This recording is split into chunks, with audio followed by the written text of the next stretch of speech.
Another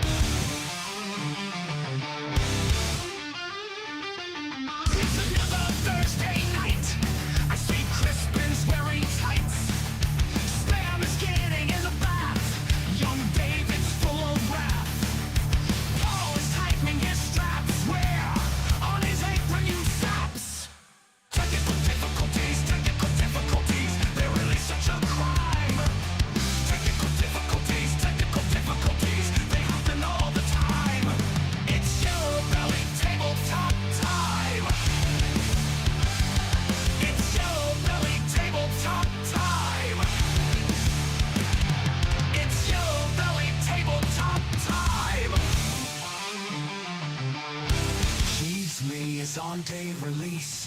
Demon sub tries not to crease. And Dean wants keep it nice and warm. In bed with Russian uniform. Meanwhile, the Candyman is opening another can. Technical difficulties. They're really such a crime. Technical difficulties. They happen all the time. It's Yellow Belly Tabletop time. It's Yellow Belly Tabletop time. It's Yellow Belly Tabletop time. Sometimes they're salty about the gaming biz. And nobody knows who Outworlder is.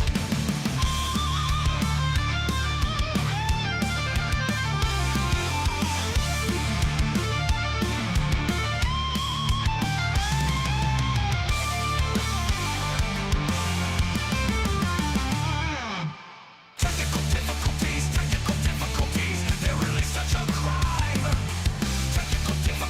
Technical difficulties, they happen all the time. It's Yellow Belly Tabletop time. It's Yellow Belly Tabletop time. It's Yellow Belly Tabletop time.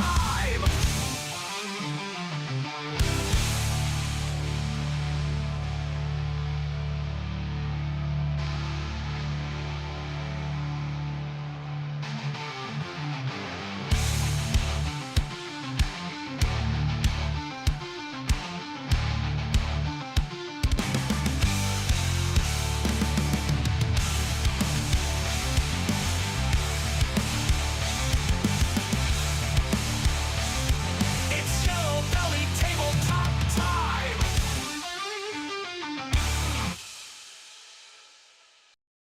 Good evening, everybody. Looks like I've got audio. Fucking hell! First time for everything. Hey! So's David! Fucking go... Eat that! Fucking... Who was it at Gen Con that had no audio for like half an hour? Go eat that. Oh dear. Good evening, everybody. Welcome to the fucking madhouse. CGL. Catalyst Games Labs, that's it. Yeah, well done. Now then, I do just need to commute David so I don't get that irritating double echo. Mute him from there. Go on, give us a sound check then, David. Testing, Yeah. 1, 2, 3. I can hear you. Can everybody hear it? Can everybody hear him at home? Woo! Right. So yeah. We're back for more of this fucking madness. Whatever possessed us. Good evening, everybody. Let's have a shout out. Who we got in the chat? So we got Cheese Me. We've got Darren, Demon Sub. We've got Spam and Egg. That's David's other half. If you're new here, because of Ben Crispin. Hello, sir. Is that it? That's all we've got. That's all we've got. At the moment, but we might have some lurkers. So we'll see how it goes. So then, guys, oh, I can't believe it's so nice to be able to go to other screens and David's audio doesn't die. Oh, the luxury, the luxury. We're blessed be the internet. So yeah, hope you had a good week. How have we all been? Hobby beavering? Have we been busy? No, what's going on with my spent 3 camera? hours What's laid going on? under a car last night with my brother. Oh, Still oh not yeah, fixed. yeah. So your gearbox problem. I've just realised I'm getting. What the hell? What the hell? I don't want everybody to see that. Okay, we may have to. Are you teasing everyone? Oh, oh, oh no! What have I done? Oh mother! You've broken the internet. Oh no! Oh! He's really broken chat. Oh! No, that didn't work. Okay, guys. Just bear with me a second. I'm going to try and reset my webcam. Because I realised that I could actually see my deactivate. Activate. Yeah! Great, right. That looks a bit more fucking like it. Now we're fucking talking. And you can't see the bit of the fucking desk in the front. Good. Look at this, mate. I've got me. I am the tech master. I'm not very well prepared. Otherwise, I'd have done all this before we gone live. But, you know, fucking hell. Can't have everything, can we? So, yeah. Some would argue if you did it before it went live, it would be perfection, and therefore people wouldn't tune into stream. Yeah, we got to leave you wanting a little bit more professionalism. Just a little bit more. Leave you hungry. Oh dear. Right, okay. So over the next couple of hours we will be doing our usual format. So let's let's run through it together, shall we? First of all, we will have a look at what we're hobbying on. Jolly ho. Then we'll talk about what we did at Gaming Club on Monday. Spiffing. Chucker. Then there might be some news. You're missing like a little cane, mate, to point at the operation plan of what we're going to do. Oh, right. Okay, as we noted. take over the world. I need to get a baton. Right, okay. And then, if we can be asked, we might even... Oh, jingle. Oh, we could treat ourselves, couldn't we? We could have a jingle. Then we might even get into our main topic at about 9 o'clock. And this week we're going to talk about whether complexity in wargames is an accessibility problem, or whether it's other things that make wargames inaccessible, or whether complexity is not a thing. So we'll just talk around the topic, really. We'll bring our voluminous years of experience to bear on the topic. Bring out your pile of grey. Bring out your pile of grey. Right, okay then. So do you want to go first, mate? Show everybody what you're working on. Come on down. Fucking hell, the price is definitely not right. Darren, everything's too complex for you, mate. So tonight we will We can rehash the same topic from ages ago. How very dare you, sir? I feel attacked. But we will mainly be sanding thin pieces of MDF.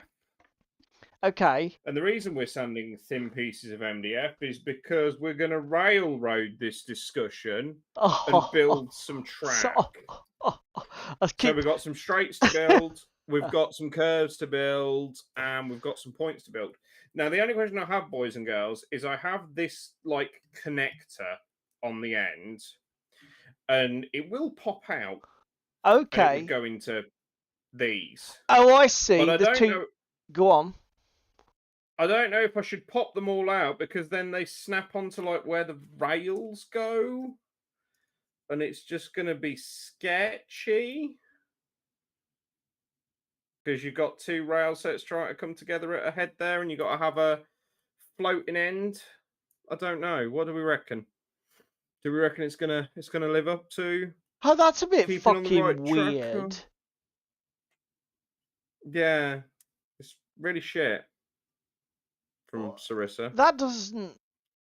Because again, Oh, the okay. rails. No, I get it. Yes, okay, right. I see why they did that way. Otherwise, the rails would have gaps in. Yeah, I get it. Huh. But really irritating. I think you're gonna have to leave them in place on one end of the rail, aren't you? I think so. Because also, if there's any risk that they fall out, you're gonna need to glue them. Because that could be awkward. Well, I mean, it's only held in by friction. two bits of MDF. You might be want to put some super glue on that. You know, that really well-renowned, stable building material, MDF. So does that yeah, mean? Does that mean that when you fit the rails, there's going to be an overhang of those rail ends on one end of the to clip into the next one? Yes, it does. So those the other 1 millimeter MDF lugs are going to survive not being smashed off, are they? Just you because I call bullshit. There you go. So you'll have that in there, and then that goes in there, and then you've got a little gap to put this end in. Oh, I see. So it'll be shielded by. Okay, yeah, okay. Actually, that's quite a clever design. That might work. Okay, I'll let them off. That actually is quite well thought out, the way they've shielded that. Yeah. Oh, go on then. Go on. I'll let you off. You'll let Sarissa have it. Darren says those holes would work well with magnets. Interesting. Evening, JJ. Magnets? In what way, Darren?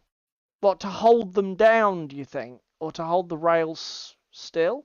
I guess so, because they're going to be a bit floaty light, aren't they? So, probably. Maybe. But anyway, so that's what you're working on tonight, is it? Yes. Well, in a fit of agreeing with each other, I'm working on MDF as well, but not by Sarissa. Yeah, but your MDF is better than my MDF. In what way? In what way is it betterer? It's not War Cradle. Well, yours isn't. It's Sarissa. Fucking, you contrarian. Right. Okay. So I had a little parcel delivered this week. So I don't know if you guys remember, but following tradition, I bought one of the table terrain deals at UK Games Expo. And I bought the Japanese table setup that they had there. So I had that delivered this week. So where's the massive fucking stack of MDF? I can't even remember where I've put it now. Anyway, that's by the by. So we're making a start. We have the Toshi Old Town kit. So this comes as 3 buildings, which are multi-level. Those with interiors. Let's have a reach across. We've already got the. I guess these are some sort of garden walling section things. I haven't really seen a photo of these online, so I'm not really sure what they're supposed to be. But they're not like dojo walls. Well, I assume there's some sort of exterior wall. If anybody knows what these are for, or what they're supposed to be, or can send me some cool pictures on the Discord on Tabletop, DM me. Because as I say, I'm assuming they're supposed to be like courtyard walls or something, but I don't know. So yeah, I've built all of those. because there's a few sections. So tonight we're going to be plugging on with the actual buildings in this first kit. I think I've got about... Oh, here's all the shit. Here's one I prepared earlier. So this is the rest of the stuff. So, in fact, if I pull this camera out a little... motion sickness, people.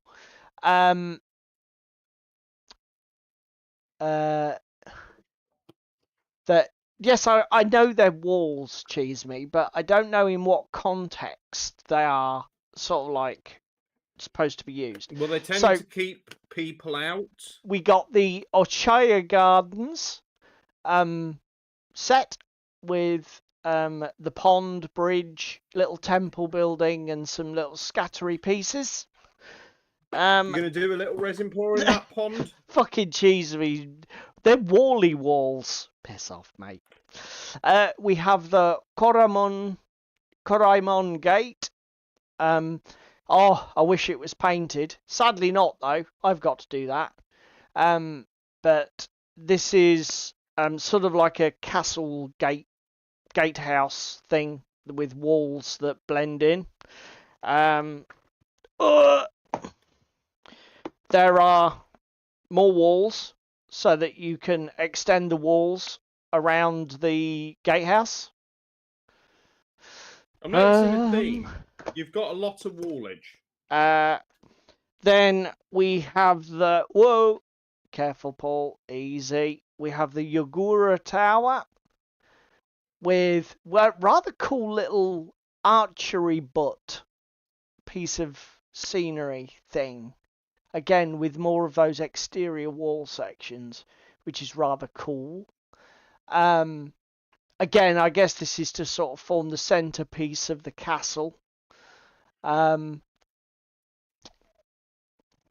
then we have a sumo stage, sort of like an open pavilion style thing.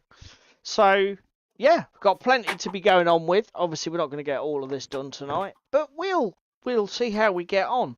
I hope the painting isn't too much of a bear, but you never can tell with this MDF terrain. It'll be an absolute twat.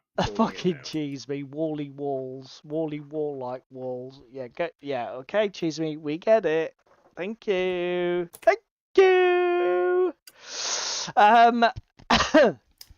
Dungeons and Lasers are planning a new Kickstarter with a castle. Ooh. Don't say shit like that, because I'll be penniless. Fucking Jesus. So what is that? Is that going to be part of their... is it going to be like a pre-coloured thing? Dungeons and Lasers, isn't that? Oh Archon? God, could you imagine if that's Prismacast? I must confess, I am shocked we didn't blow a ton of cash on all that shit at UKGE. It was an effort of will not to buy everything in that range because they are bloody amazing, the kits. And their discounts at UKGE were quite tempting, frankly. So yeah, there we go, guys. So I don't know. Crispin says Samurai Gaming Time. What? When I get my terrain built? Oh, hello, Toros. Good evening, sir. That's his 2026 thing, boys and girls. What's this? Dusk Hollow. Dusk Hollow, don't get it. Somebody will have to explain what Dusk Hollow is. And then Terrell says it'll just be a cardboard cutout. It'll be a silly place. That sounds like a Monty Python quote. I don't know if it is. But if it's not, it should be. So yeah, if you're up to any hobby, are we doing anything tonight, Darren? Are we doing anything tonight, Toros? Are we busy people? Oh, okay, that's the name of the Kickstarter for Dungeons and Lasers. Okay, let me go to the internet then. While you go to the internet and are entertaining people at home, would people like to see a really pointless piece of terrain? Because if so, Paul, share my screen. Okay, David. Boom. I've just got to lean out a shot to get it a minute, boys and girls. Just bear with me. Taros, eating ice cream does not. Oh, they are offering a painted version. So, boys and girls, it begins. Look at that. So we got some signage glued and assembled. We then have the red rocket. Now, to put that into context, let me just move you all again at home. That is the red rocket. That is an A4 cutting mat. Whoa! So, fuck me. She's a fair old size. She's not gone together terribly. I need to just do a bit of work on a couple of seams. So there's this seam here that's quite noticeable.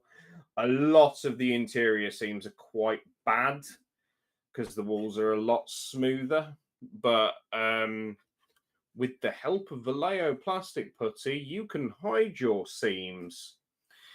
Bloody hell, man! Yeah, that's coming along nice. I've just popped back. That's gone really nicely, and then I've got all the roofing to do. But the other thing I've been doing this week, if I just lean out of shot and grab it, it says leaning. Who likes the APC from Fallout?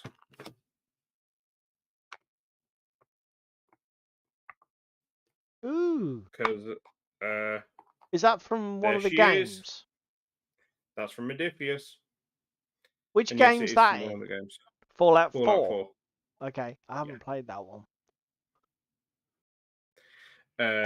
To be fair, hiding those sort of blemishes in the post-apocalyptic Fallout world is a piece of piss, isn't it? Yeah. So it's even got interior. That's pretty cool. Got a little tank turret for it on top. And that STL is from Modiphius themselves. Yes. Nice. Got a bumper to put on. Did have a couple of failures with it. Did have to resupport it, but okay. So not so bad. Not too. Oh, your camera died while you were live on Tinternet. Yeah, I know it did. I don't know why. Was that deliberate? How unprofessional. Spam, stop. My Wi-Fi's just died. Oh, okay. How I'm still talking to you, I don't know though. Were you can't. Okay, well, we'll keep going. If you disappear, at least we know why you disappeared. Stop. Spam, stop downloading the porn. Oh dear. Right, okay. So, shall we tell everybody what we got up to at club night? Spam's in the chat. I'm not on your Wi-Fi.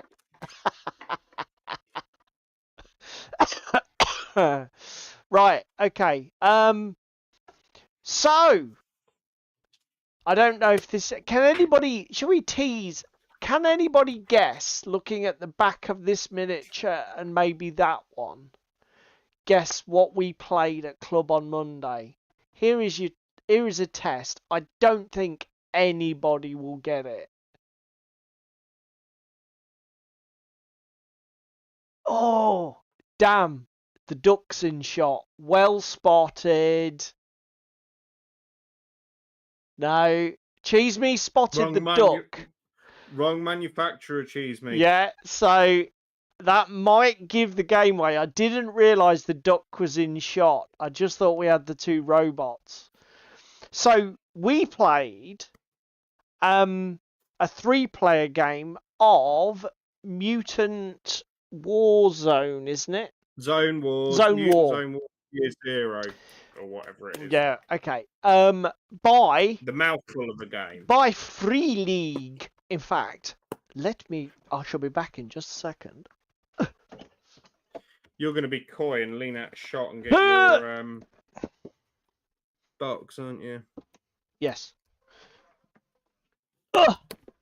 This Mutant Zone Wars with year 0 in really tiny print under the word mutant. Yes, so we played a 3-player game of that, didn't we, mate? Well, we played we played a short. We played a game and a half, didn't we? So we played a 3-mini-a-side starter game to wrap our head around some of the rules and regulations, didn't we? And then we did a full 5-a-side game, didn't we? Yeah, which we didn't quite finish. We got what did we get to do? Turn 4? 3 or 5? 3 of 5 was Top of 4, I think it was. Like so yeah, carry on. So yeah, it was me and Ricky and Paul. Yep. Ricky was playing Zerobits, I was playing the Psycho guys, and Paul was, of course, playing with his anthropomorphic animal, and that is not a euphemism. So yeah, I was playing with the moose and duck and rabbit or hare, whatever, and the bear, the warthog, boar. and I can't remember what else. I've got. What else is there? Oh, the fox. Everything. I think it's some sort of fennec, isn't it? Like I don't know. Some sort of American fox species, or Asian fox species. Yeah, they we had a 3-way. We did indeed. Fucking Cheesy's juvenile sense of humour. A very fun 3-way though, wasn't it?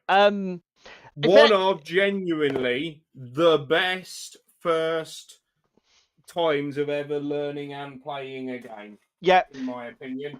Honestly, if people have not tried this game system from Free League and you have the chance, do it. It's do you know, it just goes to show, obviously Free League's bread and butter is role-playing games, so this is a bit outside of their wheelhouse. Do you know what? It doesn't matter. They've actually got a cracker of a game here. Do you know why? Do you know who developed it? Andy Chambers. Oh, there you and go. Ivan Sorensen from what's it called? Fame. Don't know. You tell me. Nordic Weasel. What does Nordic Weasel make? Is that the 5 Parsecs games? I want to say it is. Well, fucking Darren would know if it is. What do Nordic Weasel make, Darren? Tell the internet. 5 Parsecs, yes. Yeah, it is them. Okay, well that explains then why it's such a good game. Because it comes from pedigree and chops. Fucking awesome. It's a simple D6 based dice pool mechanic. To be fair, we were still getting the dice mechanics wrong about 3/4 of the way through the game, because it's got like a thing where you can push to re-roll certain rolls, and we were being a bit over generous and re-rolling a lot of rolls. Yeah, we were doing it wrong. But do you know what? It was fine. It was still fun. We still enjoyed the game. Thing is, if you don't like the miniatures and you want to get into this, it has ways of pointing and building your own factions. Yes. The only thing you would be missing is some of the cards. The other thing, I believe the core rules are free on Wargames Vault. Are they? Okay. Yes. So your orange rulebook is available on Wargames Vault. I'm 99% sure. Let me just. Because that's how I got the rules. Okay, because that's where you downloaded that from. Yeah. Okay. Did that have everything? Like, you are right to get it free. Full. Okay. Which makes how they've divvied the boxes up slightly less egregious.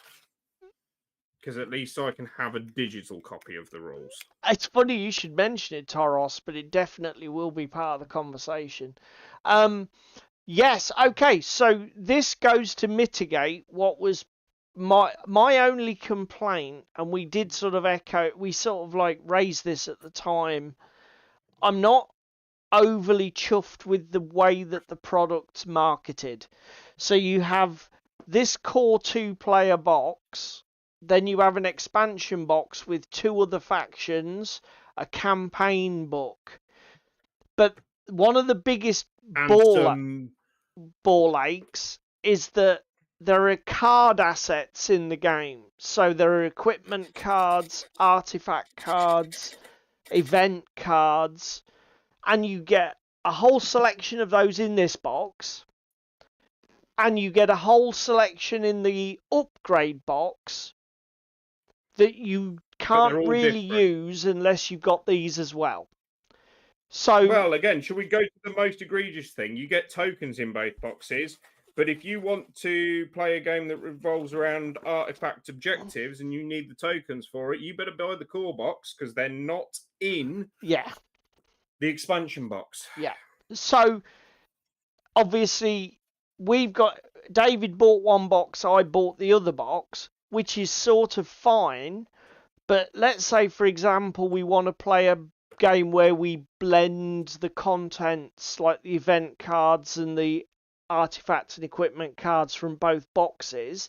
The cards are clearly marked, but you've got that irritating situation where you've got to mix them and then unpick everything at the end of the night to give everybody their shit back.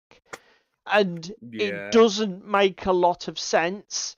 It would have made more sense for them to just have the boxes of the assets, the game assets, separate from the models. Because what's really annoying as well is like Ricky in our gaming group really loves the look of the human faction that's the non-animal ones in this box, but he can't just buy those models. We're going to have to find somebody on the internet, on eBay or whatever, who split this box out, or he's got to buy the whole box, which he probably won't use because he doesn't need the game assets because he'll only play with us. Do you know what I mean? Redeeming factor, at least it's a core box that he wants. Do you know what I mean? Like, it could be worse. It could be my Robots and Psychers one, where nothing that he buys from the box is actually even contributing to the game. Yeah, there is that. Plus the fact and again, Cheese Me, we did discuss this back when we talked about buying our haul from UKGE. The box is not marked. Like, there's nothing on this that tells you it's the core rules. And there's nothing on the other box to say that it's an expansion and needs this box to play with. Except, I think, maybe in the small print on the back. And I do mean in the small print on the back. Yeah, it's literally in the small list print on the back. Like I say, not a massive fan of the marketing of the products, but the actual product itself is solid. I can see us having. I think it's going to be one of those. Very, very beers and pretzels. Yeah. Very chaotic and carnage because there's zone effects and dice rolls and other shit. But everything seems relatively survivable. Yeah. Even just based on our dice rolls, Paul, because we didn't really have anything other than in game 2 that went to Blood Eat. Yeah, that's true.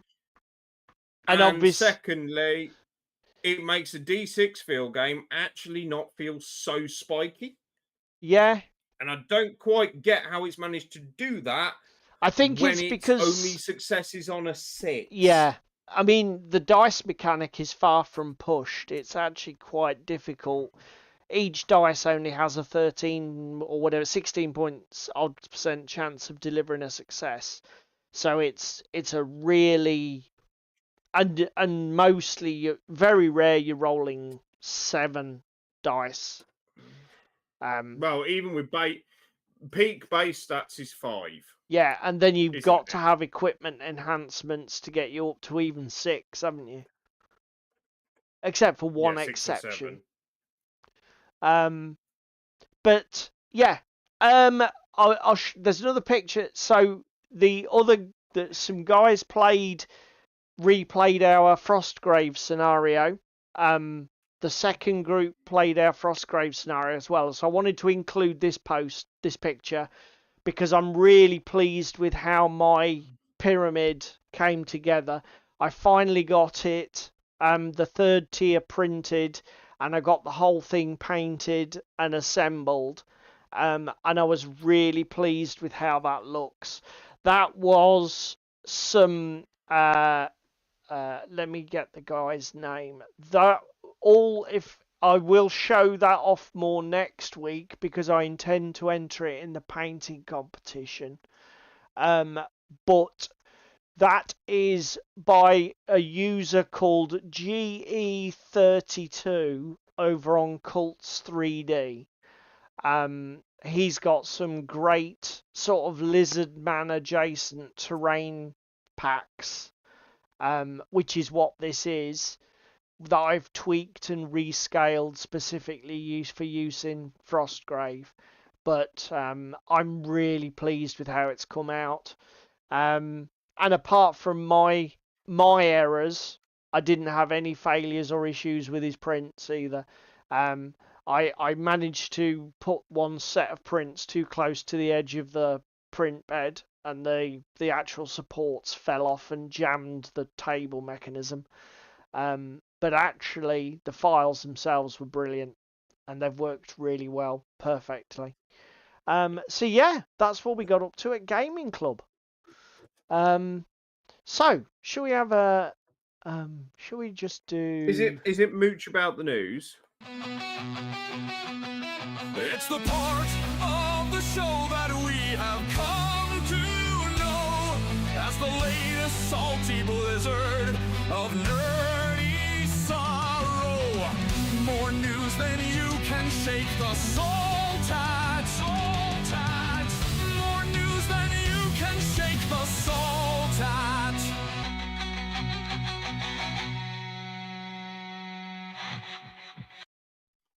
And we're back. So first piece of news. This one was one I should have probably dropped in last week, but I forgot. But I'm going to give it a shout now. So this is Artificial. Never seen anything by this guy before. 2,000 subscribers, relatively small channel.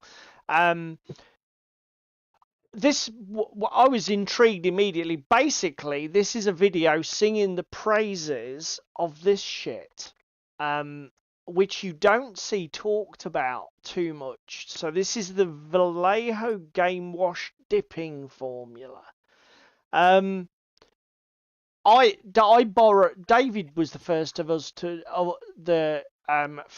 buy these, didn't you, mate? You bought the black and the sepia. There's only 2 forms, the black and the sepia, and I was really impressed when I borrowed David's black. I was really impressed with this fucker. So this is a 200 mil, is it? Yeah, 200 mil. Basically, it's a 200 mil Seraphim sepia to all intents and purposes. And this video here, basically, the guy does an in-depth breakdown of this versus the Games Workshop Core Wash Range Seraphim, Agrax, Null Oil. There is no direct Agrax equivalent with the Vallejo, which is a shame. And is also a massive gaping hole in the market, Vallejo. Pull your finger out. But he does have rather a cool section where he actually shows you a way of, I think it's 2 parts Seraphim to 1 part black, gives you a very close shade to the Agrax, the Agrax brown. And to be fair to him, this guy uses them on miniatures. Now, what I bought this for was for use on terrain, particularly like staining and weathering MDF terrain, because yes, you can create homemade washes, but particularly on super absorbent materials like MDF, I find that homemade washes go down really badly. Yeah, consistency is king. Yeah, you know, I've messed around with all sorts of formulas and added things like flow agents for airbrush products. Yes, Darren, this I think is fucking amazing. This product, again, just using the trick that I got off Mel the Terrain Tutor. Pre-wet your MDF so that when this goes on the surface, it's not bone dry. But pre-wet your MDF and then put this on, and it moves around like a dream, and it flows beautifully. So as I say, the only thing that we could really do with is more shades, because at the moment you've got the sepia is very yellowish, and then you've got the black. It's almost an orange, isn't yeah, it? it is. And then you've just got the straight black, and they're your only two options. So like a warm brown, to avoid having to fucking mix it, would be really great. But yeah, great video. Go and check it out, and if you haven't tried Vallejo Game Wash, consider doing so. It's specifically the Game Wash dipping formula 200ml. Great product, great value. Give it a look. What else have we got? I got another Carl Walmsley. Again, his videos, they're so watchable. They're 6 minutes this fucker was. This is a great little video. Basically, he asked the question, are all aspects of the hobby the same now?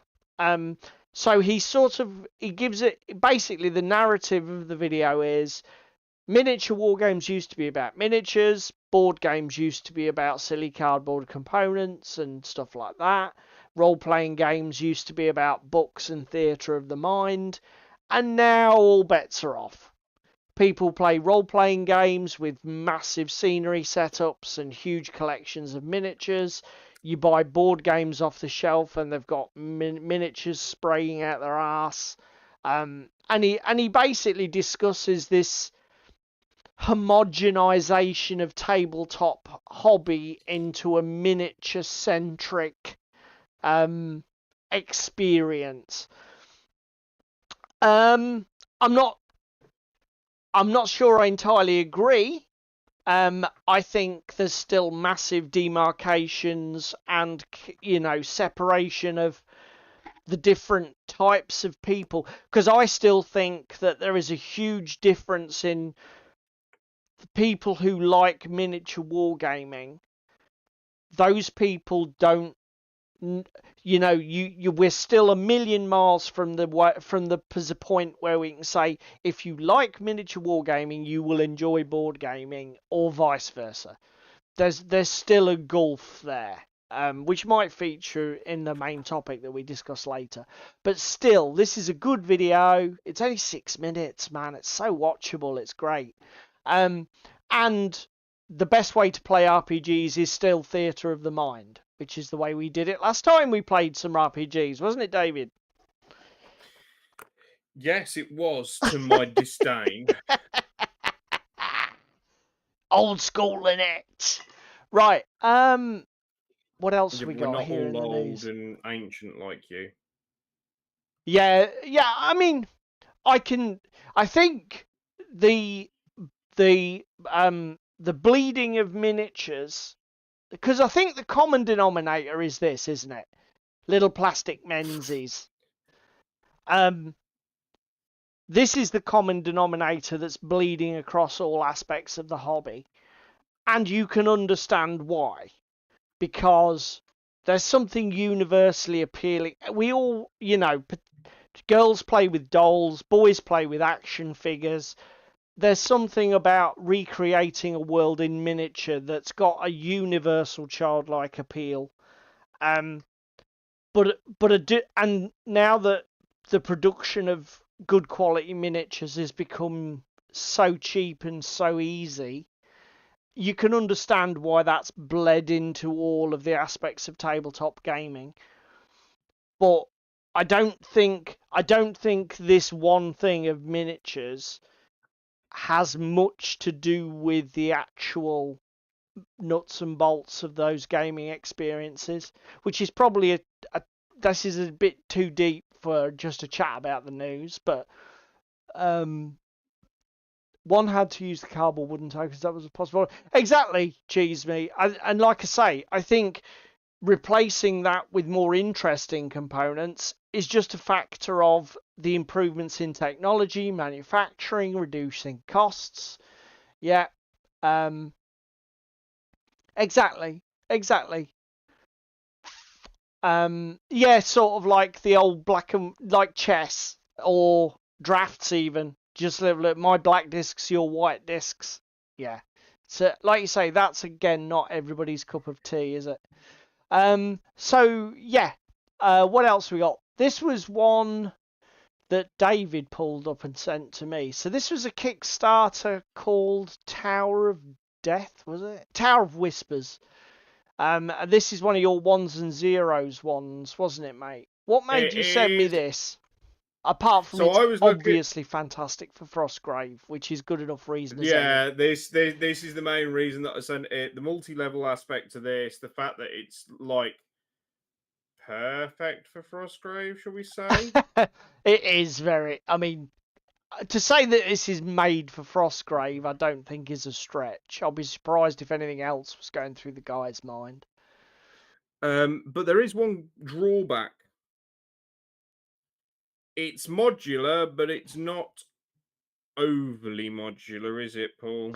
Well, looking at the actual, just check that we've still got the right screen up yet. Looking at the actual layout, it's all color coded and obviously it looks very nice, and it is obviously broken down into small pieces. Each one fits easily on even a relatively small bedded FPDM printer. But when you actually look at it, the pieces themselves don't go together in many different ways. It's just a case of you could have just that layer, or just those two layers, or just those three layers without the outsidey bits. So although it's modular in the sense of you don't need to run all of it all at once, it isn't modular in the sense that there's much you can do with it. You either just run parts of it or the whole thing. Do you know what I mean? Which is I think is the biggest disappointment with it. If it was like a pile of bits that you could put together in myriad different ways, it would be more appealing. However, the only thing I will say, however, the guy's obviously a fantastic 3D modeler, because looking at some of the other stuff that he's got on Patreon and My Mini Factory, it really looks like he's worth checking out. Maker's Anvil is the place. So if you're into your Frostgrave particularly, you want to be looking here, I think. When I've painted all of my Frostgrave stuff, which will happen shut up. Which will happen eventually, I may go here for some more bits, because some of the stuff does look great. Right, and then lastly, we've got this. So tell us about this, mate. So this came up on my Facebook feed. This is from Black Sheep Industries, Black Sheep Scenery. Yeah, they're Black Sheep Scenery on This Is Cults 3D, but it's got to be the same guy that used to be Black Sheep Industries and do the MDF stuff. I'd be shocked if it's not. this guy is doing terrain for what looks to be Trench Crusade. Yeah. However, there are certain sets that look like they would be very good for World War One trenches and not Trench Crusade. So I sent it to Paul as an idea. So he's got like a rocky set, he's got a muddy World War One set, and then he's also got like this sci-fi hybrid with a lot more reinforcing bits and pieces and that in there. So yeah,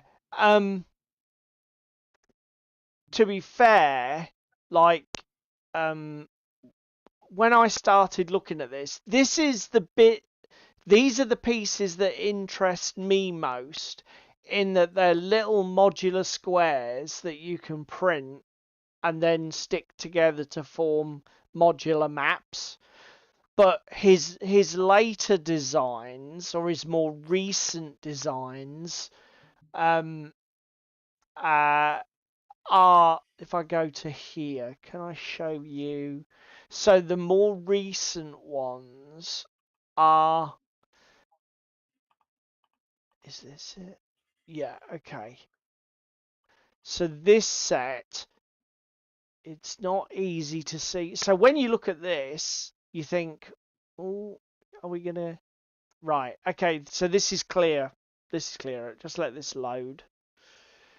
So what this is you actually print the trench pieces, but then you have to use old school modeling skills and XPS foam and shit to actually build the trench infills.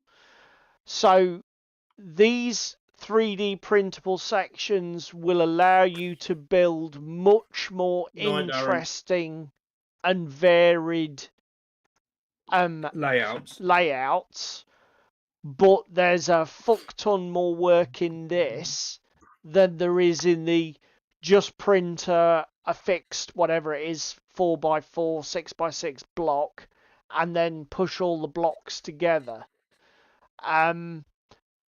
Obviously the visual appeal of this is amazing, and to build, using this stuff to build board sections for Pandyman's trench offensive game really appeals to me. But I'm not sure if I'm up for the scratch buildy nature of this. What do you think, mate? I don't know, dude. I think it's worth it. Yeah. Because the other thing is, hear me out, with rather than using XPS foam, you could just use a can or two of expanding foam to do the worst of it and then carve what these are to fit. Do you know what I mean? What, like use the foam and have it expand within the framework of the night cheese me? Yeah, build like a little Night Darren. little board edge setup, and then spray it in, let it expand up, and then level it out and put your trenches in. And then line them with 3D printed STLs? Yeah. Why not just use XPS foam though? Why would you go to the... Well, it depends how easy, because XPS is a bit of a pig to get in the UK. Well, there is that issue. That's the prime issue. But having said that, you can use that dense. It's not cheap, but you can use thermoboard, can't you? The Kingspan insulation. Yeah, 2 or 3 inch thermoboard would do it. So you've got options. As I say, I get you could build some fantastic and sophisticated trench networks. I just think there's a bit too much hobby overhead in it for me. Yeah. Which is a damn shame. But I tell you what, I'm really interested in the little modular ones. I didn't see how much they were actually. Let's go back They're to not that. overly dear, mate. Because I'll be brutally honest, I'll probably be buying £2.17. What, for all of those sections? That seems insane. Yeah, I will definitely be trying these fuckers then. If that's if I get what's that 6 or 8 pieces for £2.17, I will definitely be fucking giving these a go. Interest. Actually, because I wonder, these have got like rocky walls, haven't they? Yeah. So I wonder if you could use these and then put the actual. Although to be fair, actually constructing the corrugated or boarded walls is actually relatively easy in terms of the scratch build, isn't it? You literally Yeah. just glue coffee stirrers together, or just use one of Corrugated those. card that you can get. Yeah, use that crimping type machine that you managed to get, so that you could use it to produce the toothpaste tube extractor. Yeah. But yeah, I'm definitely going to be giving them a try, I think. What have we got? Any other news? So here's another piece of news. David is not backing Hard War. Yeah, I survived Hard War because I do believe it's dead, isn't it? As in, I can no longer back it. Yep. Looks like it's. Oh no, back this project. I've still got a button. Should I click on it? 0 seconds to go. Select your reward. I can still back it. Here, look, mate. 120 quid, corporate commander. No, I just go for the 100 quid all in electronic one. Electronic warfare. So if I pledge this for you now. No? I mean, it doesn't count as me buying it, does it? If you pledge it. Spams in the chat. No, David. I'm waiting for the door to get kicked down, boys and girls. Wait for it. So yeah, he's managed to resist. Well done, mate. Well done. And it's nearly over. And last of all, let's have a look at this. So I'm guessing this is the Dungeons and Lasers castle. Duskmoon Hollow thing. I don't see where Dusk Hollow comes from. I don't, unless this is not what they were talking about. But this looks a bit castle-y to me. You've got roofy building type shit and dungeony shit, and it's all sort of like stuck together in some multi-layered nightmare. But it's not a multi-layered nightmare if you buy it in Prismacast, is it? I mean, look at the fucking state of it. Woodhaven. Look at the fucking state of it, mate. This stuff is incredible. God, why did we not buy some? Absolutely. Because I was madness. too busy trying not to put my hand in my pocket for Hard War. To be fair, my only concern, having not bought any, is that once I start buying it, I would just it's a slippery slope. I would just keep thinking, if I got a second box, I could The other thing as well is, though, let's just caveat this. Grimskull have a game called Torch and Shield. It plays on a gridded system, like think Dungeon Saga boards. Oh, and mate. whilst, yes, it would be nice to play Torch and Shield with 3D terrain, right? David. We worked it out. It's 2 or 3 sets that I'd actually need to do enough coverage for a Torch and Shield game. 40 odd quid a set, so it's 120 quid. Yeah, okay. You see, this is what worries me about it. That once you start buying it, it just never ends. Just seeing these roofs. Look at the roofs. Assassin's No, Creed the board no, game? no, Look no, at the no, because Paul, I'm going to blow your mind, and I'm going to send you a link to an STL file because somebody's already done it for you, and you now own a 3D printer. Oh my God!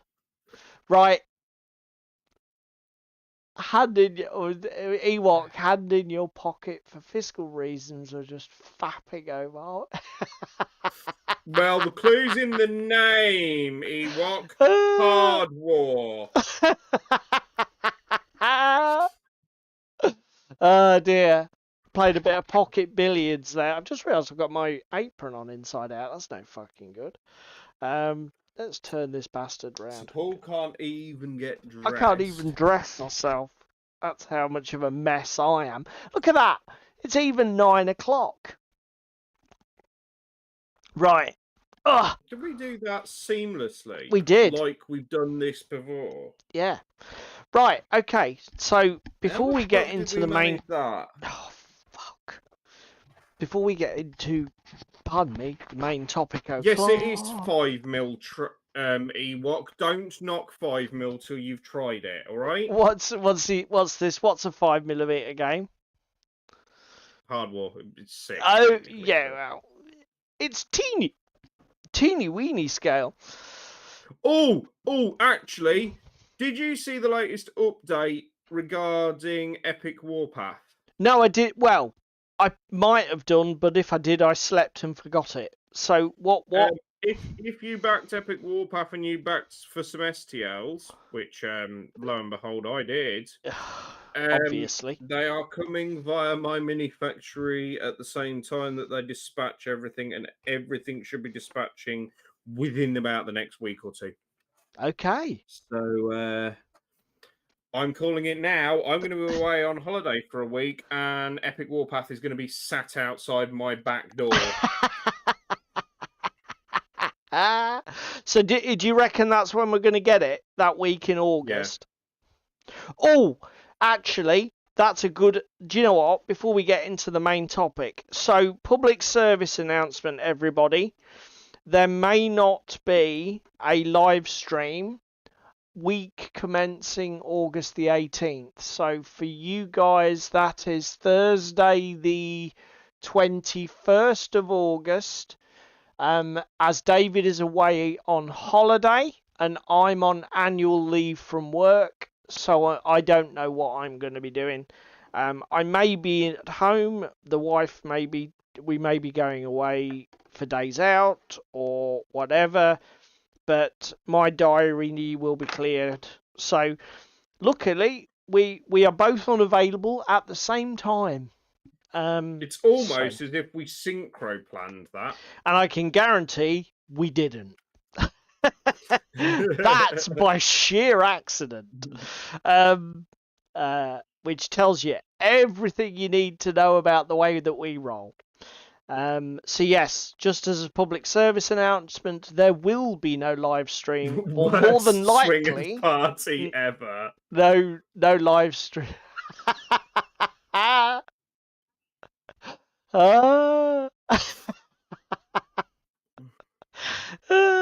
On the 21st. Right. Yeah. Okay. So, shall we get into our cheeky bastard rehash topic then, mate? No, because he's not here to defend himself now. He's fucked off. So it's not a rehash. Has he? Have you know? Rude. Yes. As if we would basically chuck any old shit on a thumbnail and then just dupe you guys into fucking coming along to listen to us prattle on and talk bollocks for 2 hours. As if! I tell you. I mean, that's why you're here, isn't it? Fucking better be. Yeah, so what prompted this one? So, obviously, David and I have really been trying to play new games and get round to getting to the table all these projects over the last 2 years that we've sunk money into and sunk zero time into. So, we've done Wild West Exodus. Wild West Exodus. Moonstone was we finally got to the table, didn't we, mate? Mutant Year Zero. Yep. We've got some Fallout Wasteland Warfare planned. What's Saga? Warprime. I want to do. Yeah, Saga. Oathmark. Because to be fair, other than the demo game, we haven't really played a lot. And that's true. We did manage to get another game in the other week, didn't we? We did.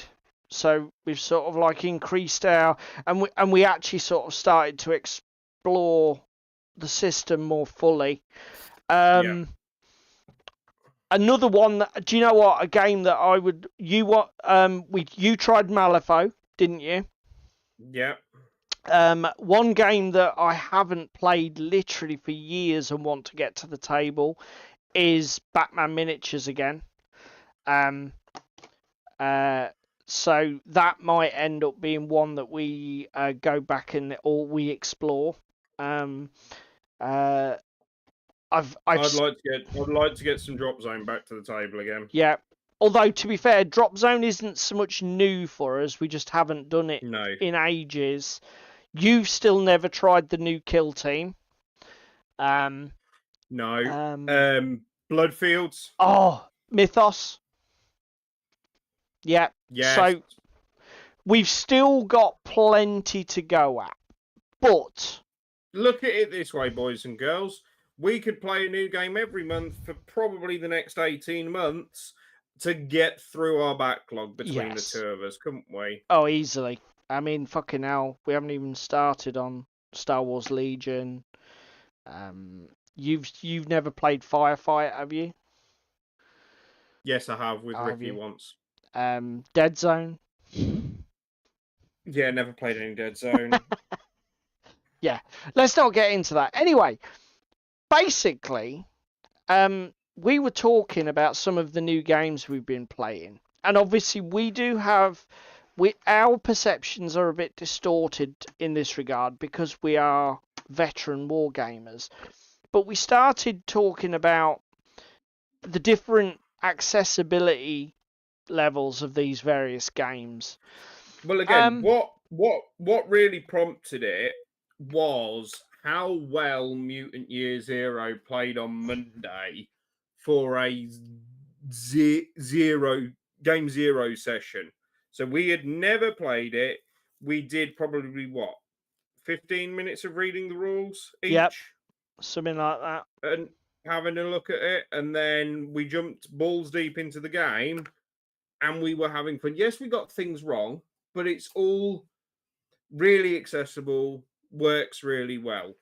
You then have Kill Team. For example, you were going to play some Kill Team for the first time in a while 2 weeks ago. Yeah. And you had to actually do a fair bit of prep work for that, didn't you? Because of how much it's changed. Yeah, I mean, and there might be those that would say, yes, but you didn't have to. You didn't have to bring all of your shit up to date. You could have just, left it and just played the old edition, blah, blah, blah. Yes, I could have done. But where's the fun in that? It's... Considering it's a game I have played before, coming back to it after being away, the amount of prep work I had to do, like... The forces were all different, and the models all had different unit cards. The game structures were different. The equipment cards are different. There's like the stupid objectives deck thing. It's all completely different. It's like it's so inaccessibly fiddly and irritating. Like, even if I'd been playing it from the new box set, whatever it was called, Hive, whatever it was, with all the flying shit,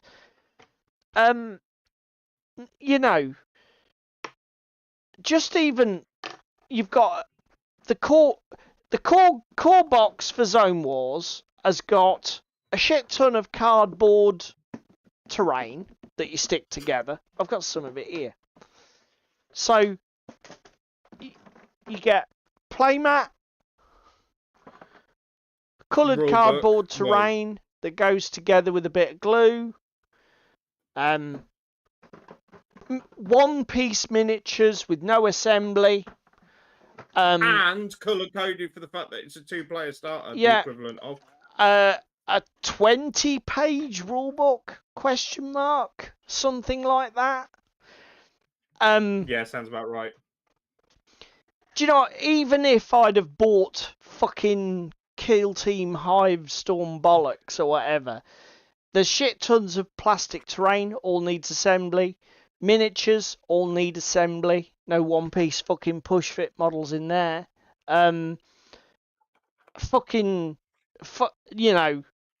Probably an 80-page fucking rulebook. Well, cardboard tokens. I was about to say, how long were you pushing out the cardboard tokens for Kill Team? Didn't you say it was something stupid like 40 minutes? Oh, I can't even remember when I did my original Kill Team, because luckily that was something that I didn't have to do again. What I did have to do was reprint all of the fucking card assets, because obviously all of my warband rosters are now wrong and all the names of the models have changed, so I was having to go by the pictures, because like the fucking I don't know what it is, the Death Krieg Lieutenant isn't called that anymore, he's called something else. It's just bollocks, absolute fucking bollocks.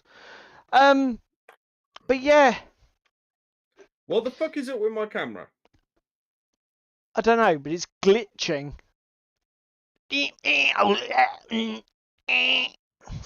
Excuse me. Excuse me. It's all part of the technical difficulties. Right, let's just give it a wiggle. See if that cures it. Oh. That fixed it. So yeah. Has it been threatened within an inch of its life? Yes, it looks like better, doesn't it? Yeah. So Mutant Year Zero Zone Wars, very accessible, even for, even from the perspective of a veteran wargamer. Well, you seem to have sort of three tiers.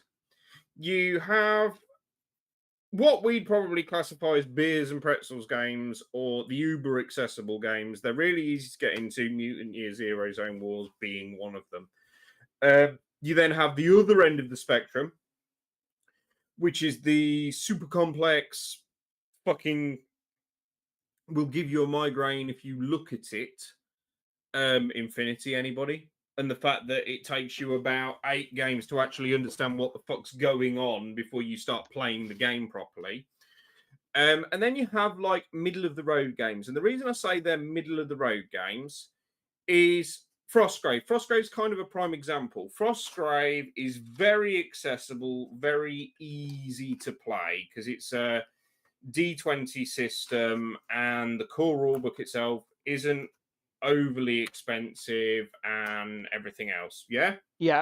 The complexity to Frostgrave comes when you add different campaigns with different rules and some of the conflicting elements that are within the expansions. Yes. Yeah. I'll give you that. The actual base game experience is relatively simple, but once you start expanding on it, it grows quite cumbersome. Yes. But in Frostgrave's defense, up with you piece of shit. In Frostgrave's defense, oh, that's really bad now. In Frostgrave's defense, Joseph does say at several points during like his rulebooks and that he never intends somebody to play with all of the supplements of Frostgrave running concurrently, simultaneously. They are designed to be self-contained variations on a core gaming experience. So again, at least he does. I mean, one of the things that I would say sets that apart, Frostgrave apart from other games, is something like Necromunda. Now, Necromunda, I know that it's been rebooted by Games Workshop at least twice in its modern iteration. But Necromunda is very much a game that it doesn't matter how much more fucking baggage they add to it with endless releases, you're supposed to run with all of it. And that seems to me preposterous. But I think the other dimension to this is, so we just from our recent experience over recent months, we've become acutely aware as experienced wargamers that there is a marked difference in the complexity of various wargames. I'm back now, mate. Sorry, my camera really ate shit and died. Your audio's a little weird. Don't know why that might be. I've just been rummaging around the back of the PC, so... Okay, it's fine. It's a lot louder and a lot boomy. Just give me an audio test. Testing, 1, 2, 3. Testing, 1, 2, 3. Yeah, I've got a clip set so that you're not going to go too loud. I've got you on a limiter, but it's sounding a bit tinny and weird. So, but it's fine. It'll do. It's serviceable. So what we're talking about? Yeah. So war games have varying levels of complexity, but I've often heard it argued that one of the things that limits the accessibility of war games is complexity in general. And given the fact that there's no universal complexity to war games, I wonder how true this is. What do you think, mate? What was that? Sorry, because I docked out because I was trying to sort the audio. Oh, I was just saying, so like, given the fact that like, one of the things I've heard argued is that war games aren't as popular as, say, board games because of their complexity, right? Yeah. And given that we've sort of like discussed the fact that there is no universal truth to that, some war games are complex and some relatively, I would certainly say that there are board games that are more convoluted and long-winded. For example, I would say that Gloomhaven is more complicated than some miniature war games. Gloomhaven is more complicated than Frostgrave. Let's be brutally honest. Are you just seen Spam's message? Yeah, I have. That's fucking brilliant. Yeah. So yes, I would say that. Well, again, even board games suffer from this with the complexity aspect. Yeah. Because you have games that are super accessible. You have sort of the middle of the road ones that are slightly more complex. Probably looking at you, Arkham Horror 3rd Edition.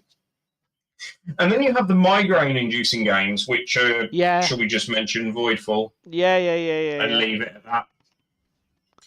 It's a bit hit and miss. And like you say, there's no intrinsic thing that means that one game is more accessible than the other. But I do think there are certain things game devs can do to help and mitigate this. Even if the game is complex. Do you mean for war games specifically, or just in gaming in general? In gaming in general. Oh, okay. Like, so, go on then. Intro scenarios that guide you through. So we've mentioned on this channel repeatedly Infinity, and how when you start Infinity with a new rule set like Sandtrap, you have playing just with your Zanshees or equivalent, which are your little low-level troops, and then adding up and working through and stepping through the different actions you can take, the different scenarios, the different reactions that happen. Similarly, Voidfall has that curated tutorial mode, doesn't it? That we played at Expo for the demo, where you're guided through and certain cards are dropped from your hand, and you make the decisions that you make as you go through that tutorial game and that tutorial scenario. Almost the options are prepared for you, aren't they? And definitely, the more complex your game is, the more you have to look at that and address that and see if that is something that is suitable or necessary for your game. If your game is relatively easy access, you can do that just through schematics in the rules or layouts, like terrain and cover and that kind of thing. And if your game is so super accessible, you don't even really need to do that. You can do a lot of it with words. Yeah, so that's one way we can address. Do you know what? It's interesting. Problem. It's interesting you say that, because obviously you mentioned specifically Infinity with the I don't know if it's still done in Sandtrap. I suspect it is, but it is. Infinity have the sort of like the ease yourself into the game with missions where you use more and more complex rules with each one. Malifaux, the second edition starter set that we had at Club, did exactly the same thing. And I think it's something that Malifaux misses. Do you know what I mean?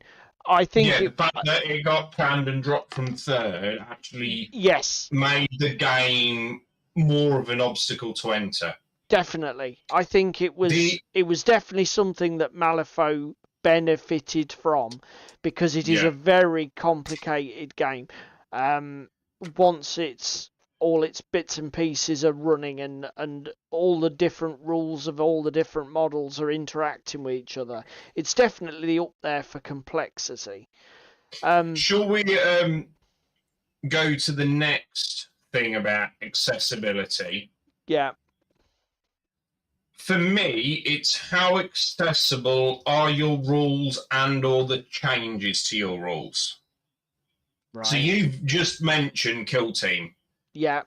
It gets points for being a GW product, and they've actually put it up on Tinternet to allow you to download the stuff. That with is the fact true. that it's gone to a different edition. They haven't blocked it behind a paywall. Yeah. So GW, my hat is tipped to you. The downside being it's locked in PDFs that you have to download, find the pages you need, print out, etc. Yeah. I know they're for different factions. Look at Infinity. Infinity's got an app, and I know everybody in the chat is about to fucking dogpile me for mentioning an app. But it's got an app. It's got an app to help you play the game. It's got an app to guide you through all the keyword soup, and click on it and get like a little Wikipedia explanation for the rules while you're playing it. Yeah. Malifaux.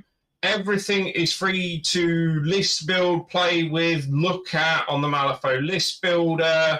There is the forum that does some deep dives into bits and pieces and the community articles. That increases the accessibility of that game rather than it being just an enigma that you kind of have to play with and crack yourself. In a way, yes. I do think that digital-only tools... Because for me, I know I'm an old guy, but for me, the thing that makes tabletop wargaming and all sorts of all tabletop gaming, even role playing and that sort of thing, the thing that makes it what it is the fact that it is real world. It is not digital. It is physical assets and real people. It's not a networked multiplayer video game. Do you know what I mean? Yes, I know entirely what you mean. And I do think that having digital-only stuff is not necessarily a good thing in tabletop. Do you know what I mean? Just because it is a physical Yes. medium and the people that are drawn to it like the real world physicality of it. It's an aspect of it that people enjoy. I understand, I totally understand why we do have these digital assets.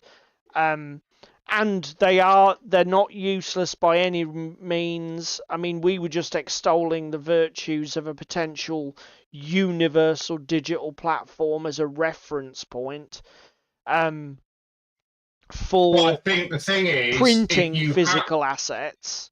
Yeah, if you have that app, you've got to have an option to run a print out, to do a print out, to do an export to a PDF so that you can actually print. Yes, because as I said the other week, that's with a lot of these digital games, that's what I end up doing. Spending a lot of my time creating custom physical assets with my home printer, and you know what I mean.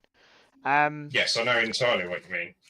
But and the other thing is, I don't know necessarily that that's an accessibility thing, though, is it? Does the digital stuff improve the accessibility in what is basically a physical thing? Look at it this way: we've cited Infinity, we've cited Malifaux, games that change depending upon the meta and the player base. Yes. Yeah. The fact that they're free and everybody's on the same page. Yeah. You then have the GW40K approach. Right. Where you've got printed assets, you've got your book, but the points and the war gear and everything in the book doesn't actually match what's on your card because it's errated in a PDF that you've got to go and find. At least with it being a digital thing, every time you print and run that list, it's up to date and the latest. Right, I see what you're saying. Yeah.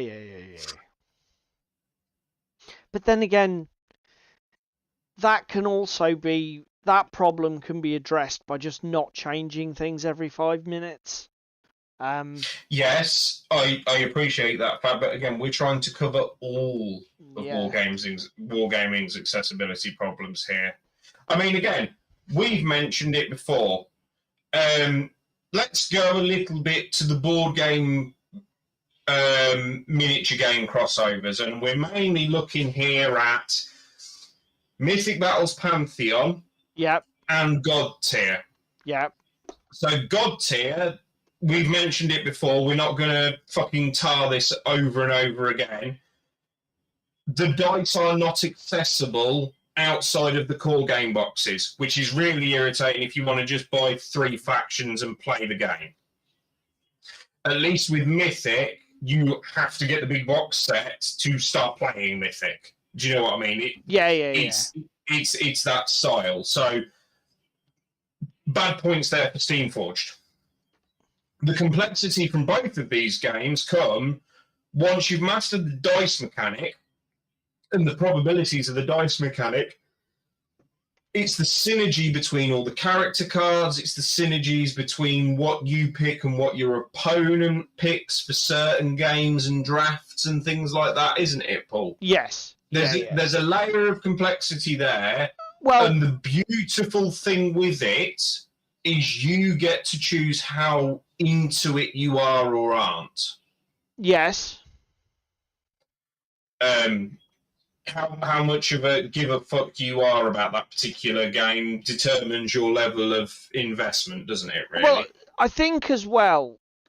So, the thing is with something like Mythic Battles Pantheon, right, is it's a board game. So, with that board game, one person bought it in the gaming group, okay? So, multiple people in the gaming group might play it a lot, but there's not going to be a competitive meta develop from one person's perspective. You know what I mean? what I mean by that is one person isn't going to go and hardcore Yeah. that game unless the whole group is hardcoring it, because there's no opportunity for them to do that because it's a board game that's owned by one of them. Do you know what I mean? I guess if you're the one who owns the board game, you could sit and play solo games at home in Theorycraft and just become the alpha gamer that dominates everybody else. But that would seem a bit counterintuitive as a strategy, because you'll very quickly run out of people who want to play the game with you because you're just going to ruffle stomp them. Do you know what I mean? War games are different, aren't they? Yes. So war games, people can go away and become obsessive and do a ton of research and gen up and just take everything to that next level.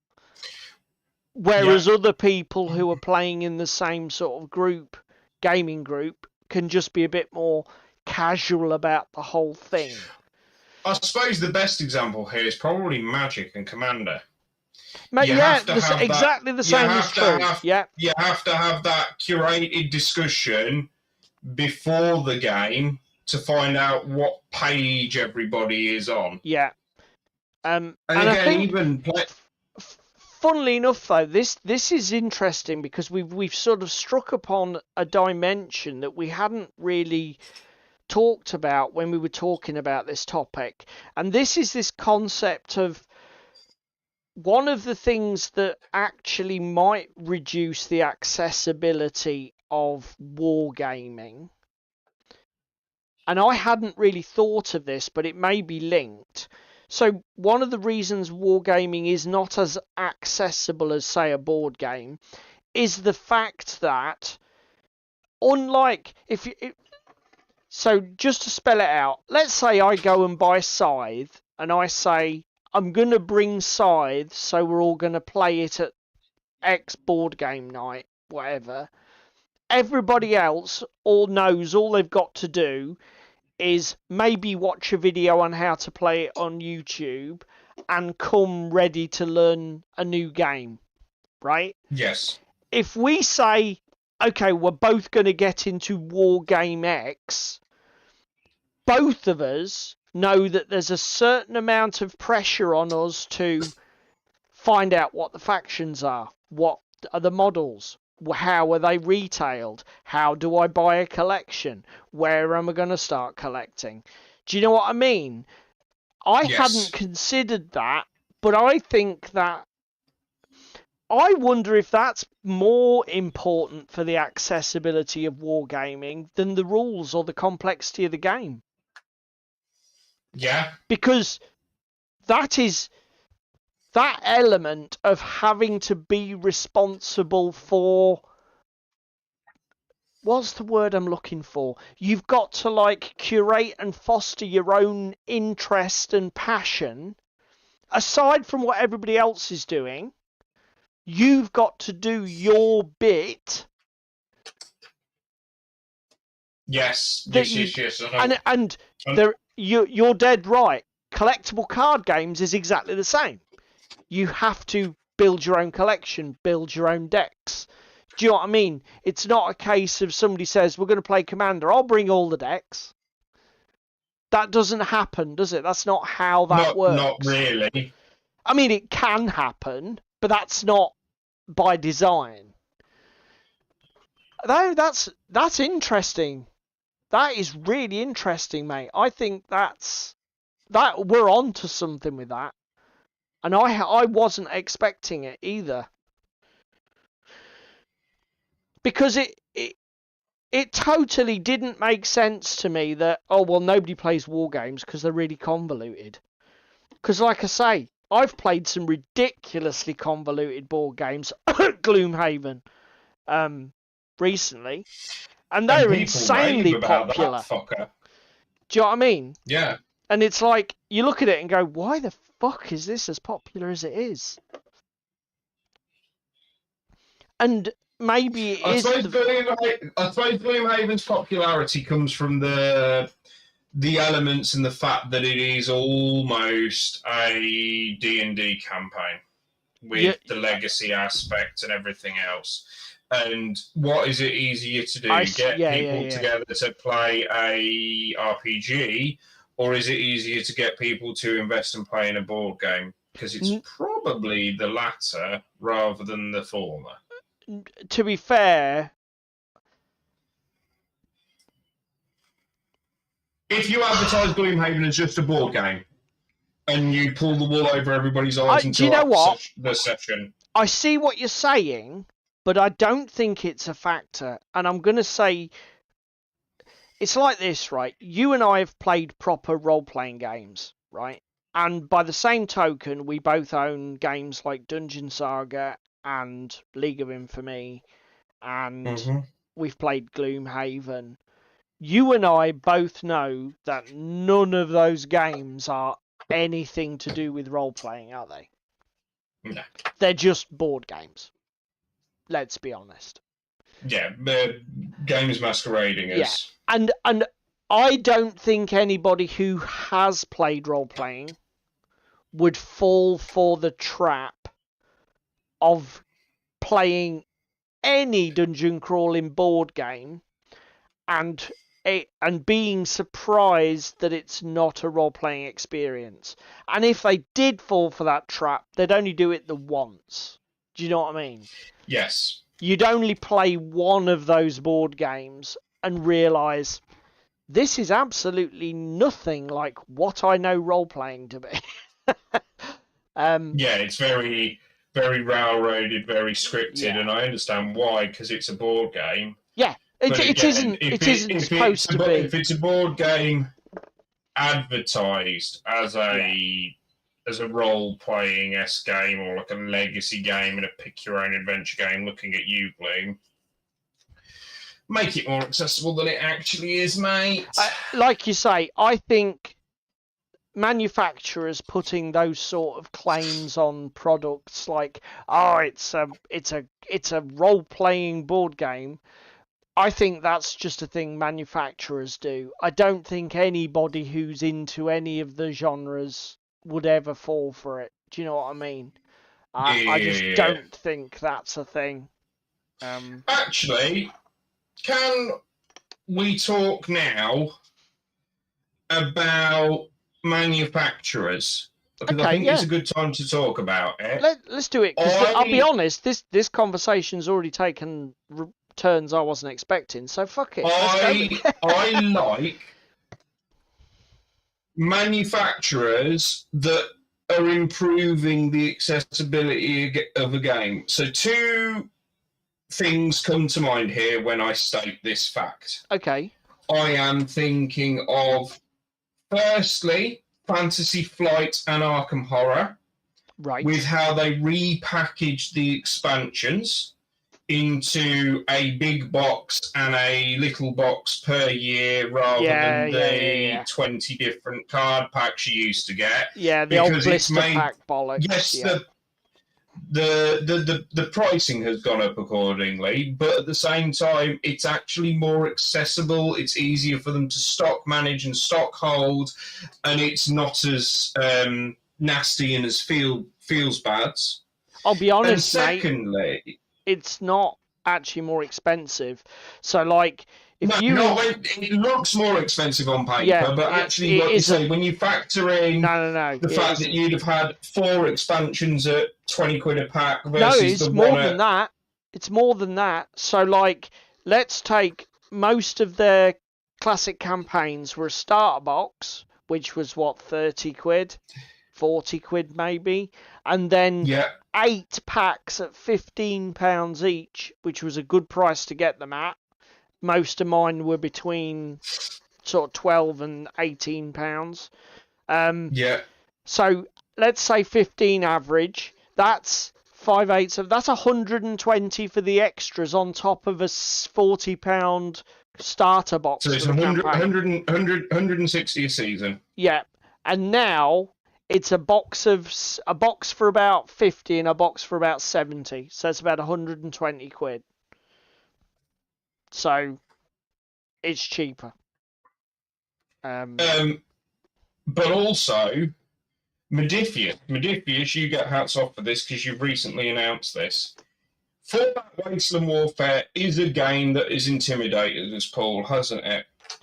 There are 11 waves, all with cards, with miniatures and scenarios and everything else. Yeah. Because we haven't been in it since the start, it is a little scary for us to actually dip our toes in the water, particularly when we've got everything else that we play and how much we've got to do for print and play at home, of printing all the assets out and managing and everything else. Do you know what I mean? Yeah. That's one of the main reasons that Fallout Wasteland Warfare hasn't yet got to the table. But they have announced that second edition is coming next year. And what's happening with second edition? We're making the game more accessible. We're removing all of the card assets that you used to have to dick around with and have at the side of the table and make the game look messy and everything else. So they are improving how their game's looking, how their game's running by simply... Hello? Have we just lost your internet? Yep, David's internet's died. Oh, mid-flow as well. Okay. So I'll fill in the void until hopefully he reconnects. Yeah, I mean, how much do I want to say when he's disconnected? So, yeah, do you know what? This is another thing. I think that, again, this is true. One of the things that war games have that board games don't have is this wave shit. Okay, so particularly the Atomic Mass games, Star Wars games, Marvel Crisis Protocol, there's waves of releases. I first became acutely aware of it with X-Wing, which was my first sort of like serious Star Wars-y spin-off game, where the products just keep coming in wave after wave after wave, and it's like relentless. It's actually stressful because you feel an obligation to keep up with everything, which frankly it's not practical to do. Just going to message David.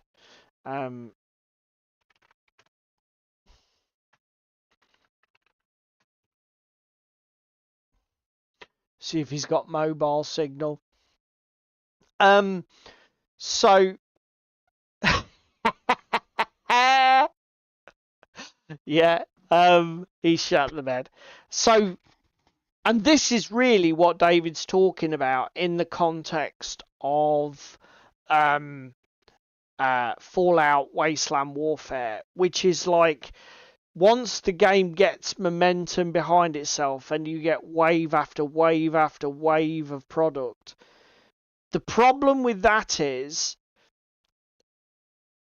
I think one of the things that can be quite commonplace amongst us wargamers or gamers in general is a feeling that we have to collect everything. That sounds... He's back.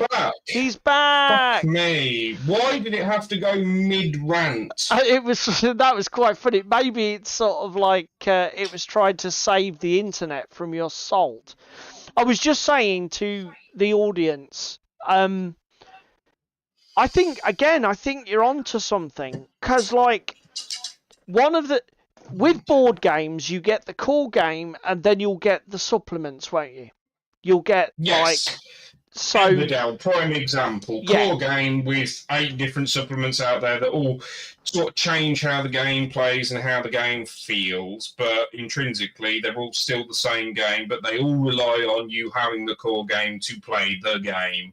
I've just had a fucking moment as well. Right, okay, so like Everdell, core game, then Belfair, Spirecrest, each one's standalone, independent. You add it to the core game experience if you want.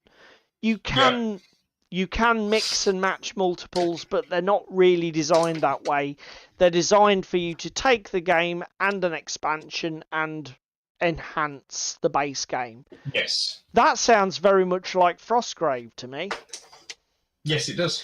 And so in a way, Joseph is emulating the board game style of marketing, whereas again, what you described with Oathmark's a prime example. Core game of Oathmark has the majority of your stuff in it, and then there's expansions that add new units or new game modes and fighting over water and that kind of stuff, isn't there? Yeah, whereas the Wasteland Warfare, it's this wave thing. I was saying to everybody while your internet was dead, what I first encountered this wave marketing with X-Wing, the miniatures game. Yes. Yes.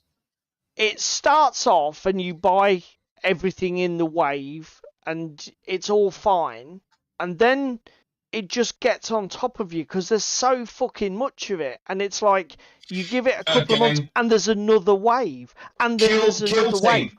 Kill Team, Underworlds, games that got killed because of the wave mechanic. Yeah. Because of releasing stuff and it lacking accessibility or just being a bit of a shit show, it killed it.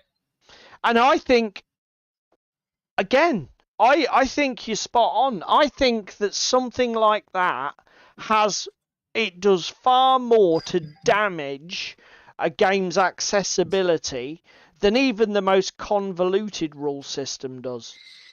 Do you know what I mean? I think you're spot on. Because, like I say,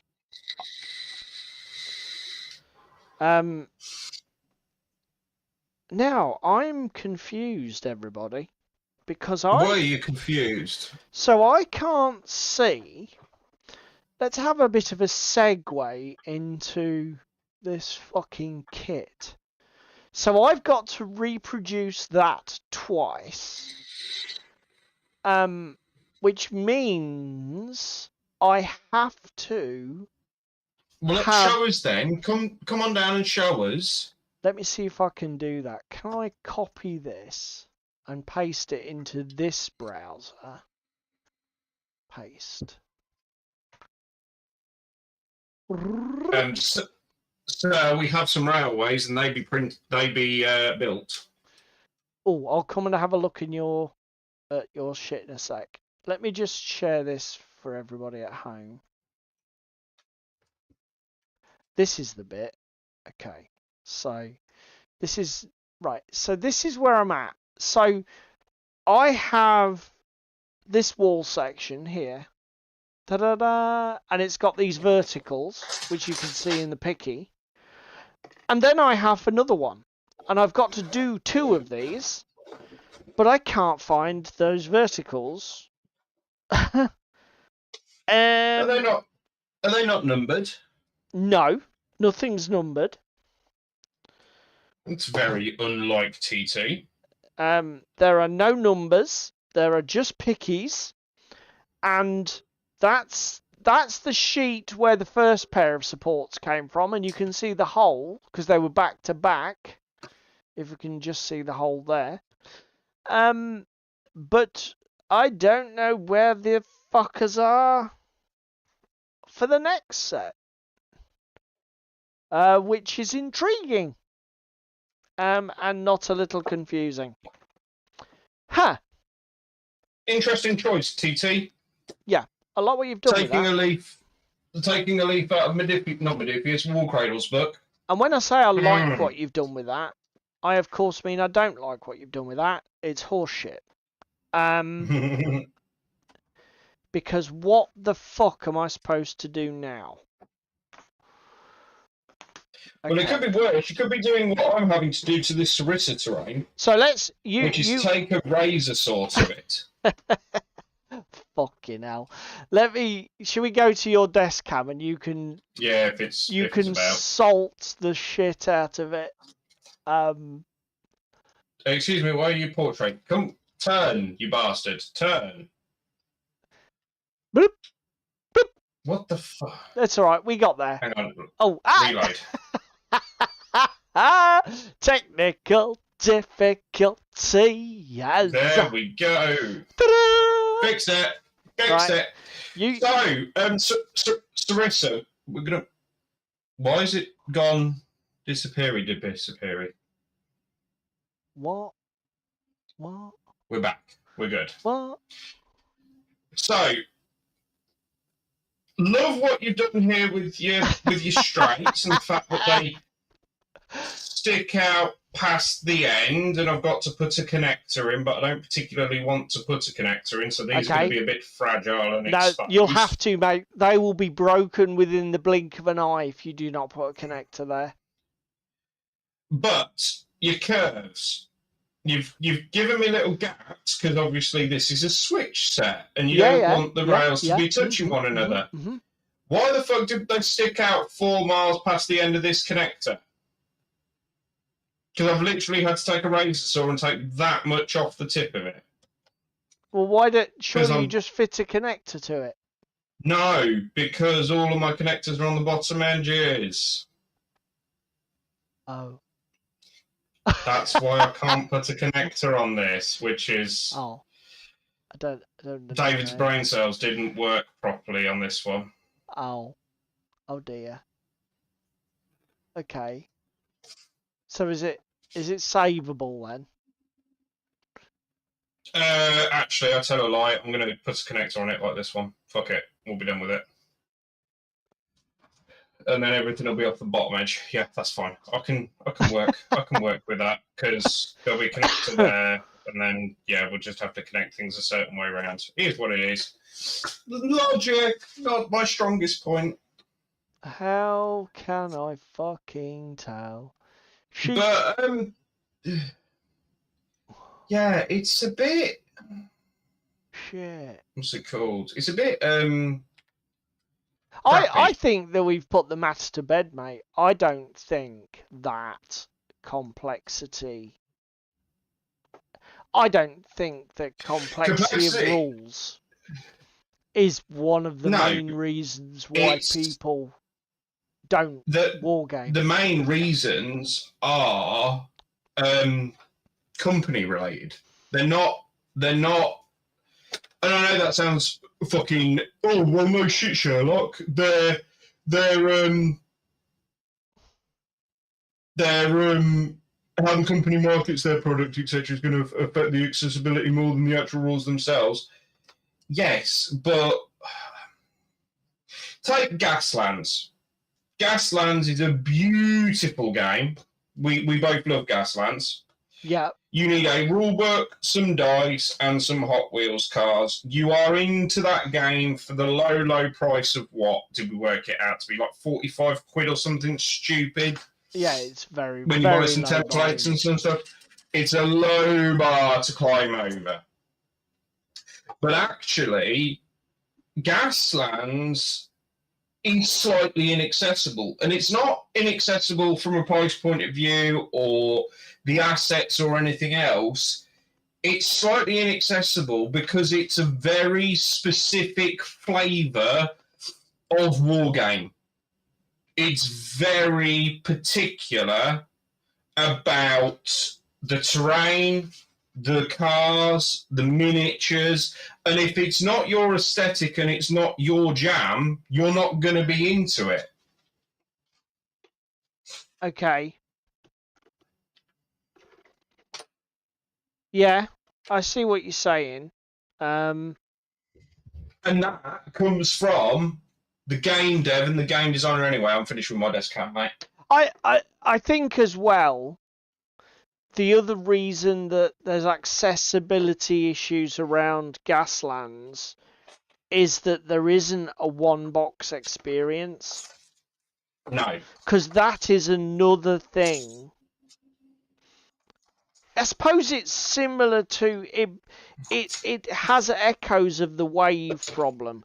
So one of the issues with wargaming is that your purchases to enjoy the experience will be scattered to the four winds, won't they?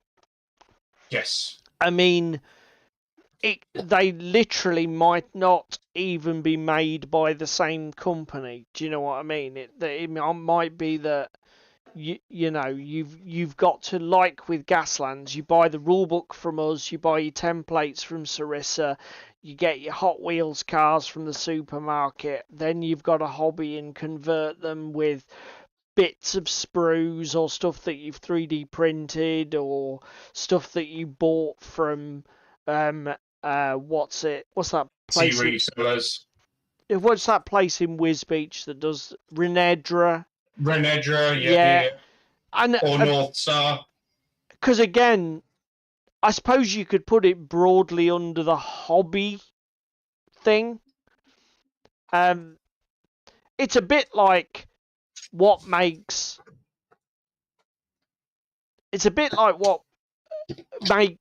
model railway less accessible than scale modelling, isn't it?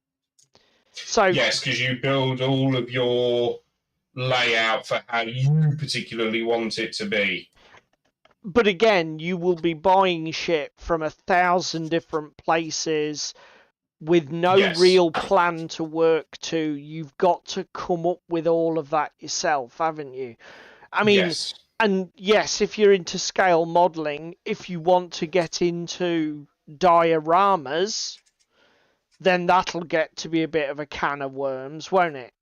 Because obviously, you know, you've got to buy terrain elements and basing and whatever. But you could just as easily, if you're a scale modeler, just buy an Airfix kit, paint it as it is, and stick it on a shelf, can't you? Yeah, buy a Rubicon model for low price and assemble it. Yeah, okay, you've had to buy some brushes and some paints, blah blah blah, but it's nowhere near as intense and involved as the full on railway experience. I have discovered what I was looking for. Fucking hell. I'm going to try and put this on close cam, because this is a fucking ranty moment. I'm currently building a Blood Bowl team. Building a Blood Bowl team? Where did that come from? That was a bit out of left field. Exit 23 from not this expo, just gone last year. Remember that team that I got for stupidly cheap and it had everything in it? Oh yeah. What was that? Amazons? Humans. Right, guys. Where's my salt shaker? Make sure you salt yourself, Salt Bay. Oh no, not that one. Where's my? Have I got one? Oh no, I haven't got one. Only you've got one. I'm gonna have to move it. That's rude. Why am I the only one that's got a salt shaker? I'm gonna have to move it temporarily. Right. So here we go. Looking for a pair of these. Okay. So the originals came out of there. You can just see that sort of cross-shaped hole. Shout when you see the second pair in that incredible lattice of horizontal lines designed to give you a migraine or some sort of seizure. I'll wait.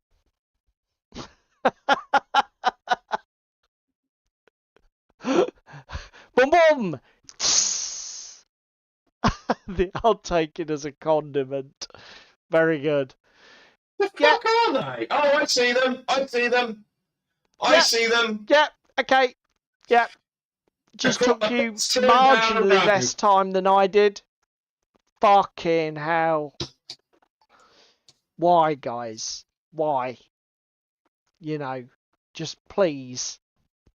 Still, now we can move forward because we found our fucking thing. So, yeah, it's getting, we're less than 5. Does this prove the importance, Paul, of, how do we say this? Numbering your sprues. Yeah. Yeah, I'm afraid it does. I'll be honest, I can understand, particularly with kits like these, where there are literally hundreds of components, where I can understand why it's actually quite difficult to number these sprues, because the other thing is everything is packed so tight. But you've got to do something when you've got a sort of like, when you've got a haze of horizontal nonsense like that. The human eye is good at pattern recognition, but fuck me, it's not that good. Do you know what I mean, guys? Yeah. You need to give us a little bit of a help. I mean, what would work is a picture of the sprue in the instructions with the bit that you want in the picture shaded red or green. Yeah. Or even grey. Some Even sort of grey. Yeah. So you can literally just do it as an inset. So you've got like the assembly picture with the bits on the sprue shaded. Yeah. You could do that, couldn't you? Do that. Wankers. Right. Yeah. MDF is a pain in the ass. We've talked about it many times on the show. I am very much into pre-coloured, pre-assembled terrain. This is the Northern Alliance. This is the Northern Alliance team as well. What do you mean? Because I've got Yetis. Oh, nice. This is like 3 teams in one, and I've got a werewolf. Oh Christ, you got everything. You've got fucking undead, Norse, all in one. Yeah, I don't think wargaming's accessibility issues are rules. I think wargaming's accessibility issues, unfortunately, here is the rub. Wargaming's accessibility issues are deeper than the complexity of the rules. I wish I could remember where I'd heard that recently, but I have heard it. Somebody said, "Oh, it's because the games are very complicated." That's not the problem. Wasn't on Snarlcast, was it? Might have been. Which reminds me, actually, I've fallen behind. I need to catch up on my Snarlcast. What was the last one they did? They've just released one, haven't they? I don't know. I've got a tree woman in here as well. I know what it was, and anybody who's in the chat who's already listened to it can let us know whether it's any good. It was "Don't try and make a living making tabletop war games," because I remember seeing the title in my Spotify podcast thing, thinking, "Oh, right, okay, that's interesting. I wonder how that's gonna go." So yeah. We might talk about that next week if I have a chance to listen to it. So yeah, thank you very much for your company and attention, everybody. It's greatly appreciated. What happened to slaughter bases being pre-slotted for you? What? What? These slaughter bases. Have they got the top cover on, so you've got to cut it out? Yes. Don't you love that? I love that. Why? I love that. Me. It's one of my favourite things in the whole world. To be fair, though, it isn't that difficult to just flip it upside down, then use your scalpel to cut inside the slot. No, I'm doing better than that. I'm just brute forcing through it with a box cut from the top. And it's literally punching it out as basically a full unit. It's really good. I might have known you'd have taken the easy route, mate. God's sake. Right. We better call it. Thank you very much for your time and attention, everybody. First of all, let's say thank you to the guys over there in the chat. Our co-stars here on the Yellow Belly Tabletop. We hope you got some work done. I got hardly fucking anything. That's shocking that I managed to get that and just that done in an hour and a bit.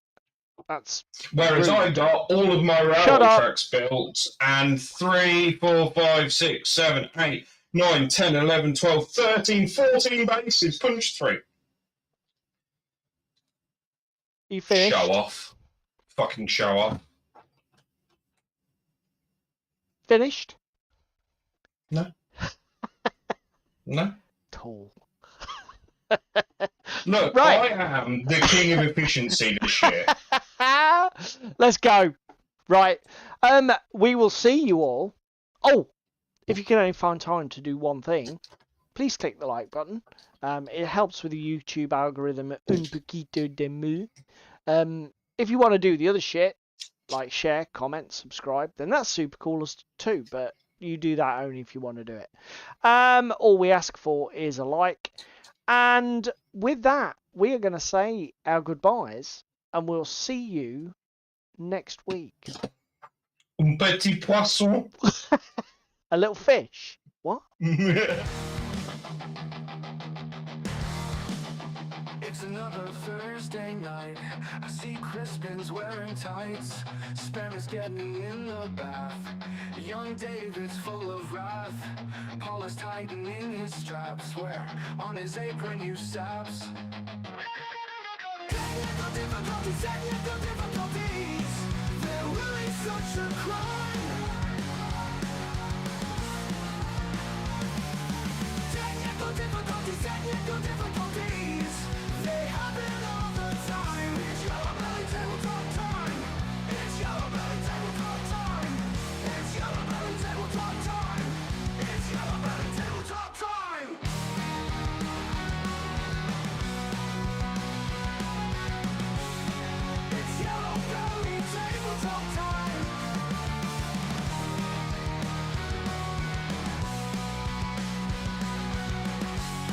It's Yellow Belly Tabletop time. Cheese meat is on day release. Dan still tries not to crease. And Ewoks keeping nice and warm. In bed with Russian uniform. Meanwhile, the handyman is opening up the can.